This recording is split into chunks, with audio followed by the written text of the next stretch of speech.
Hello, आप सबका मेरे चैनल स्पीडिंग ला ज्ञान में स्वागत और अभिनंदन है। मैं आज आपको सीआरपीसी में एक पूछता है कि उन्मोचन या डिस्चार्ज क्या है और दोष मुक्ति या इक्विटल क्या है और दोनों में क्या अंतर है। क्या कह रहा है कि उन्मोचन क्या होता है यानी डिस्चार्ज क्या होता है और इक्विटल यानी दोष मुक्त क्या होता है और दोनों में क्या अंतर है। तो आइए देखिए, उन्मोचन और दोष मुक्त की परिभाषा संहिता में नहीं दी गई है। क्या है कि उन्मोचन और दोष मुक्त की परिभाषा सीआरपीसी में नहीं दी गई है। उन्मोचन का तात्पर्य जब अभियुक्त के व्यक्ति के विरुद्ध प्रथम दृष्टया मामला नहीं बनता तो उसे उन्मोचित कर दिया जाता है। मतलब क्या कह रहा है कि उन्मोचन या डिस्चार्ज किसी कहते हैं तो कहता है कि अभियुक्त के विरुद्ध प्रथम दृष्टया मामला नहीं बनता तो उसे उन्मोचित या डिस्चार्ज कर दिया जाता है, किंतु नए जो साक्ष्य आने पर उसका विचारण दोबारा किया जा सकता है। क्या कह रहा है कि उन्मोचन और दोषमुक्त को संहिता में परिभाषित नहीं किया गया है।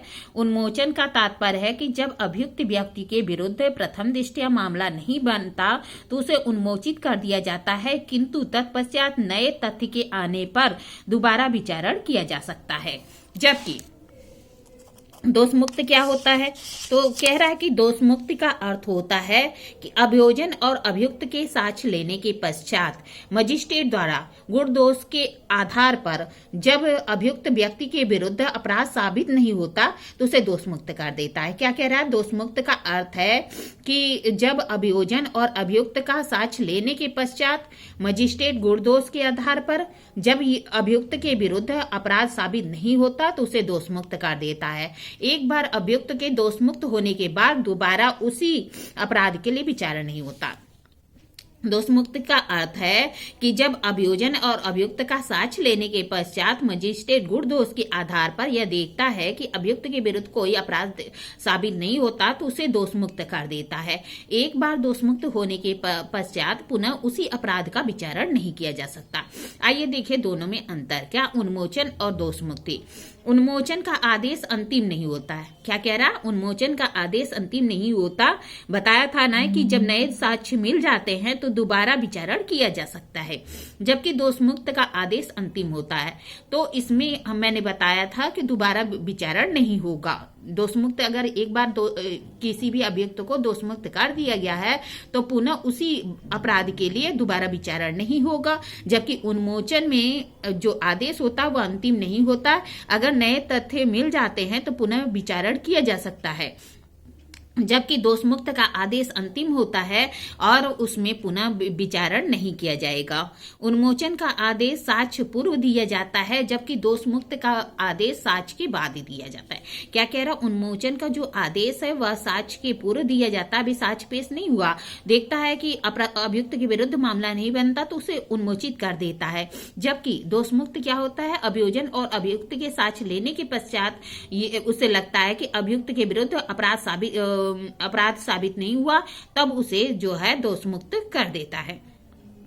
उन्मोचन के बाद कोई अतिरिक्त साक्ष्य मिलने पर अभियुक्त व्यक्ति के विरुद्ध पुनः कार्रवाई की जा सकती है। क्या कह रहा, उन्मोचन के बाद अगर कोई अतिरिक्त या नए साक्ष्य मिलते हैं तो अभियुक्त के विरुद्ध पुनः कार्रवाई पुनः विचारण किया जा सकता है, जबकि दोष मुक्त के आदेश के बाद अभियुक्त व्यक्ति के विरुद्ध विचारण या पुनः कार्रवाई नहीं की जा सकती।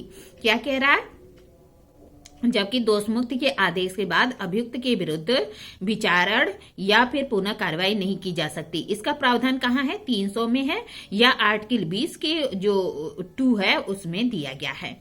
आर्टिकल 20 के 2 में और 300 सीआरपीसी में इसका प्रावधान दिया गया कि पुनः विचारण नहीं होगा।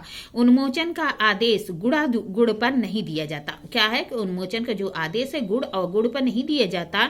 आरोप में बहस के दौरान यदि पाया जाता है कि अभियुक्त पर लगाए गए आरोप निराधार हैं तो उसे उन्मोचित कर दिया जाता है। क्या कह रहा, उन्मोचन का जो आदेश है गुण और गुण पर नहीं दिया जाता। अगर आरोप के बहस के दौरान यह पाया जाता है कि अभियुक्त पर लगाए गया जो आरोप है वह निराधार है तो उसे उन्मोचित कर दिया जाता है, जबकि दोष मुक्त का आदेश गुण और गुण पर विचार करने के बाद दिया जाता है। एक बार आइए जल्दी से फिर देख लेते हैं कि उन्मोचन का आदेश अंतिम नहीं होता, क्योंकि अगर नए तथ्य फिर मिल जाते हैं तो पुनः विचारण किया जा सकता है, जबकि दोषमुक्त का आदेश अंतिम होता है, अर्थात एक बार विचारण के बाद पुनः विचारण नहीं किया जाएगा। फिर कह रहा है कि उन्मोचन का आदेश साक्ष्य पूर्व दिया जाता है, जबकि दोषमुक्त का आदेश साक्ष्य के बाद दिया जाता है। फिर कह रहा उन्मोचन के बाद कोई अतिरिक्त साक्ष्य मिलने पर अभियुक्त के विरुद्ध पुनः कार्रवाई हो सकती है, जबकि दोषमुक्त के आदेश के बाद अभियुक्त के विरुद्ध पुनः विचारण या कार्रवाई नहीं की जा सकती है। चौथा कहता है उन्मोचन का आदेश गुड़ा गुड़ पर नहीं दिया जाता है। आरोप में बहस के दौरान यदि पाया जाता है कि अभियुक्त पर लगाए गए आरोप निराधार हैं तो उसे उन्मोचित कर दिया जाता है, जबकि दोषमुक्त के आदेश के मामले में गुड़ा गुड़ पर विचार करने के बाद ही दिया जाता है।